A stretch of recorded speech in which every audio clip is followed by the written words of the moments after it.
പെരുമ്പാവൂരിലെ HIV വ്യാപനത്തിൽ അടിയന്തര നടപടിയുമായി ആരോഗ്യവകുപ്പ്. വ്യാപകമായ പരിശോധനയും ഇതര സംസ്ഥാന തൊഴിലാളികൾക്കിടയിൽ ബോധവൽക്കരണവും നടത്തും. ഉദ്യോഗസ്ഥർ പെരുമ്പാവൂരിൽ യോഗം ചേർന്നു. വിശദ റിപ്പോർട്ട് നൽകാനും ആരോഗ്യവകുപ്പിന്റെ നിർദ്ദേശമുണ്ട്. റിപ്പോർട്ടർ വാർത്തയ്ക്ക് പിന്നാലെയാണ് നടപടി. കഴിഞ്ഞ 2-3 വർഷമായിട്ട് ഒരു കണക്കെടുത്ത് നോക്കുമ്പോൾ HIV ബാധിതരുടെ എണ്ണം കുറച്ച് കൂടി വരുന്നുണ്ട്. ഈ യുവാക്കളിൽ HIV ബാധിതർ കൂടി വരുന്നുണ്ട് എന്നുള്ള ഒരു ന്യായമായ ഒരു വാദമുണ്ട്. അപ്പോൾ അത് ബഹുമാനപ്പെട്ട മന്ത്രി അത് കഴിഞ്ഞ ഒരു പ്രസംഗത്തിൽ അവർ സൂചിപ്പിക്കുകയും ചെയ്തിരുന്നു. നമ്മുടെ ഉദ്ദേശം കേരളം എല്ലാ സംസ്ഥാനങ്ങൾക്കും മാതൃകയാണ്. എല്ലാ സൂചികകളിലും കേരളം അതിൻ്റേതായിട്ടുള്ള മേന്മ വെച്ച് പുലർത്തുന്ന ഒരു സംസ്ഥാനമാണ്. അപ്പോൾ ഇങ്ങനെ HIV ബാധിതരല്ലാത്ത ഒരു സമൂഹം നമുക്ക് ആവശ്യമുണ്ട്. യുവാക്കൾക്ക് ഒരു കാരണവശാലും അങ്ങനത്തെ ഒരു സാഹചര്യങ്ങളിലേക്ക് തള്ളിവിട്ടുകൂടാ.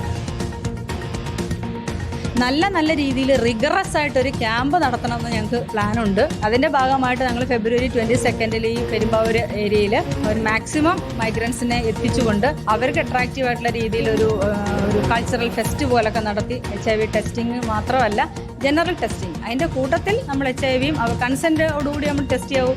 HIV പരിശോധന ആരെ വിളിച്ച് എങ്ങനെയും ടെസ്റ്റ് ചെയ്യാൻ പറ്റില്ല. അതിനൊരു ഗൈഡ് ലൈൻസ് ഉണ്ട്. നമുക്ക് എഫക്റ്റീവായിട്ട് ചെയ്യാൻ വേണ്ടിയിട്ട് എക്സ്പീരിയൻസ് കൗൺസിലേഴ്സിനെ നമ്മളിവിടെ ഡെപ്യൂട്ട് ചെയ്യും. അപ്പോൾ എല്ലാ വകുപ്പുകളെയും കൂടെ ഏകോപിച്ചുകൊണ്ടായിരിക്കും ചെയ്യുന്നത്. Local self government, police, excise, labour എല്ലാ വകുപ്പുകളെയും ചേർത്തിട്ടായിരിക്കും നമ്മൾ ഈ ഒരു ക്യാമ്പ് നടത്തുക.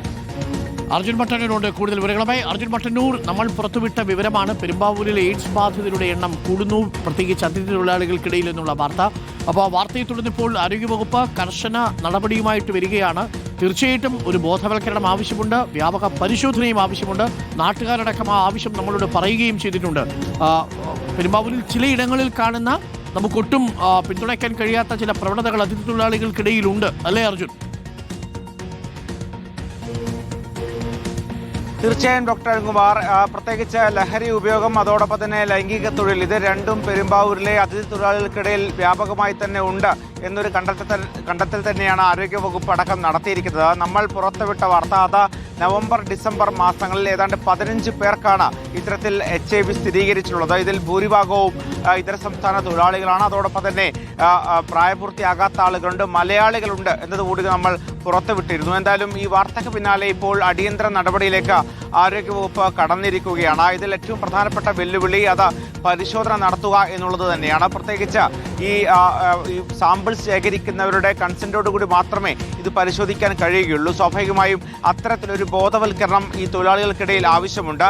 അതിൻ്റെ ഭാഗമായിട്ടാണ് ആരോഗ്യവകുപ്പ് ഈ മാസം 22-ന് അത്തരത്തിലൊരു ആരോഗ്യ ഉത്സവം എന്ന പേരിൽ അവിടെ ഒരു പരിപാടി നടത്താൻ പോകുന്നത്. അതിൽ മറ്റു ചില സംഘടനകളുടെ സഹായത്തോടു കൂടിയാണ് ഇത്തരമൊരു പരിപാടി നടത്താൻ പോകുന്നത്.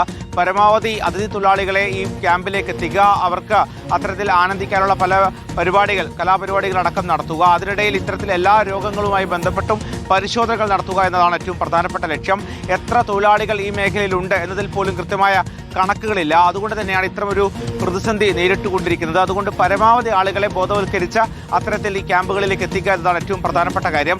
നേരത്തെ രോഗം സ്ഥിരീകരിച്ചവരുണ്ടെങ്കിൽ അവർ നേരത്തെ അവരുടെ സംസ്ഥാനങ്ങളിൽ അത് റിപ്പോർട്ട് ചെയ്തതാണെങ്കിൽ ആ സംസ്ഥാനങ്ങളുമായി ബന്ധപ്പെട്ട് അത് കൃത്യമായി ഉറപ്പുവരുത്താനും ആരോഗ്യവകുപ്പ് നീക്കം നടത്തുന്നുണ്ട്. മാത്രമല്ല അടിയന്തരമായ ഒരു റിപ്പോർട്ട് ഇതുമായി ബന്ധപ്പെട്ട് ആരോഗ്യമന്ത്രി തേടിയിട്ടുണ്ട്. ഒരുപക്ഷെ ഇന്ന് തന്നെ ആ റിപ്പോർട്ട് നൽകാനാണ് സാധ്യത. എന്തായാലും പരമാവധി ബോധവൽക്കരണം, പരമാവധി പരിശോധന, ഇതാണ് ഇപ്പോൾ ആരോഗ്യവകുപ്പ് ലക്ഷ്യമിടുന്നത്. Thank you. അർജുൻ മട്ടന്നൂരാണ് വിവരങ്ങൾ നൽകിയത്.